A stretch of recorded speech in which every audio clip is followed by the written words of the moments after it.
Alors, il y a plusieurs crimes qu'on peut justement infliger à la cuisine italienne. Vraiment, le pire des pires, c'est quand je vois et j'entends des gens qui sont capables de manger des spaghettis avec du ketchup.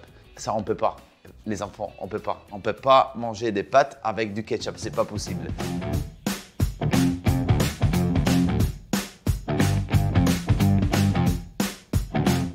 C'est juste comment mettre du ketchup dans les pâtes. Après, ah oui, ça c'est vrai. C'est la nouvelle tendance qu'on appelle le one pot pasta. On prend une casserole, on met la pasta crue à l'intérieur, on ajoute la sauce tomate, on ajoute l'huile d'olive, les parmesans, l'ail et le sel et on met au four pendant 40 minutes. On ne peut pas maîtriser la cuisson des spaghettis, ça a l'air vraiment dégueulasse. Having pasta as a side dish. Utiliser les pâtes comme accompagnement. Des pâtes, c'est pas un accompagnement. En accompagnement, on mange des légumes, on mange de la salade, mais on ne fait pas des pâtes avec. Couper les spaghettis avec un couteau. Ouais, c'est horrible de voir ça. C'est horrible. On ne comprend pas le principe de faire cuire des pâtes longues pour après les couper avec un couteau. Et including cream in carbonara sauce. J'ajoute la crème de la carbonara. La carbonara a 4 ingrédients. La pasta, pecorino guanciale, œuf et le pepe et les poivres. Tout ce que c'est plus de ces 5 ingrédients, c'est pas un carbonara. Elfi carbonara. Pourquoi carbonara est oignon? Les mecs ils sont en train de mettre de la dinde qui mélange avec du fromage blanc. Putain, là t'abuses mec. Farfalle sans les bouillir avec la crème. Après avoir vu des recettes horribles de pasta, je vous montre comment on fait des pastas à l'italienne. Et vous faire de pasta al pomodoro et parmigiano. C'est simple. La première astuce que je peux vous donner, d'acheter des produits de qualité. C'est aussi la technique de cuisson qu'on va vous montrer maintenant. C'est justement de cuire la pasta moitié cuisson dans l'eau de cuisson avec l'eau salée et l'autre moitié de la cuisson, elle va être faite directement dans la sauce. Je commence déjà à préparer la base de ma sauce. C'est des gousses d'ail, un beau filet d'huile d'olive et je vais commencer à mettre mon ail à l'intérieur. Moi, j'aime quand on sente vraiment bien l'ail. Du coup, je vais faire colorer l'ail en manière assez importante pour justement avoir cette huile et ces parfums d'ail. J'attends vraiment que ça boue et surtout, ne cassez pas les spaghettis en deux, s'il vous plaît. Je vais mettre mes pastas. On les met dans l'eau bouillante comme ça et on les laisse tomber. D'ici à quelques instants, ils vont tomber tout seuls dans l'eau. Et c'est à partir de là que moi, je lui donne 5 minutes de cuisson.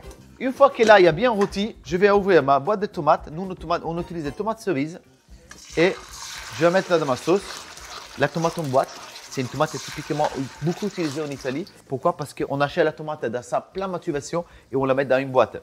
Et justement, pour ne pas gaspiller de la tomate, je vais prendre une louchette d'eau et je vais rincer ma petite boîte. Il n'y a plus rien dedans. Je vais mettre un petit peu de poivre et du sel dans ma sauce et je la fais cuire le temps que mes spaghettis arrivent à moitié cuisson. Là, j'ai du basilic que je vais utiliser tout à l'heure. Moi, je vais mettre que les tiges dans la sauce. Les feuilles, les jolies feuilles, je vais les garder justement pour mettre à la dernière minute. Si je vais mettre mon basilic tout de suite, je vais jusqu'à l'abîmer. Mais par contre, les tiges de basilic là-dedans, ils vont donner du goût et du parfum. Maintenant, on a les 5 minutes qui sont terminées. Regardez, avec une pince. Et attention, parce que les spaghettis ne sont vraiment pas cuits. Je vais les poser gentiment dans l'eau de cuisson. Vous voyez, ils sont encore durs. Ça se voit qu'ils sont durs parce qu'ils sont encore fermes. Je vais mettre une louchette d'eau de cuisson. Et là, je calcule environ encore 5-6 minutes. La pasta, à la place de cuire dans de l'eau de cuisson, elle va cuire dans ma sauce. Elle va s'imprégner de toute cette sauce magnifique. Elle va venir plus gourmande, elle va venir plus veloutée, elle va venir plus belle. On goûte. J'ai encore de la marge parce que je sens qu'ils sont encore très al dente. Un petit peu de sel. Je sens que ma sauce elle a besoin d'un petit peu de sel.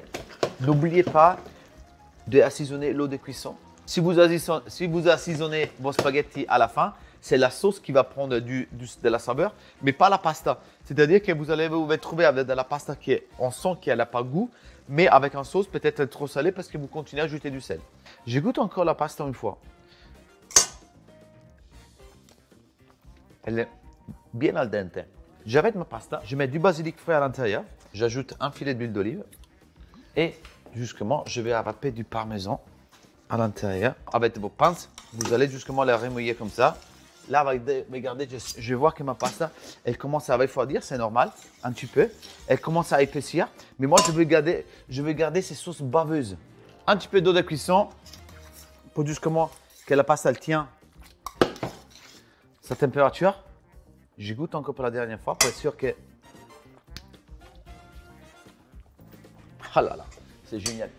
On va prendre une jolie portion de pasta sous notre pince et on va la planter à l'intérieur directement dans la louche pour aller créer un joli nid de pasta et qu'on va poser délicatement dans notre assiette. Si on veut vraiment aller chercher la partie ultime, on va mettre un filet d'huile d'olive, comme ça. Et là, vous avez la simplicité de la cuisine italienne. Alors, ragazzi, s'il vous plaît, surtout quand vous avez des spaghettis comme ça, magnifiques, ça, interdit. Ça, avec la cuillère, je vous laisse l'option. Si vous êtes des puristes, vous avez votre petite fourchette, un petit peu de spaghettis et on les roule tout simplement sur la fourchette. Vous allez avoir un petit peu de spaghettis, un peu de sauce. Énorme. Énorme. Bon appétit.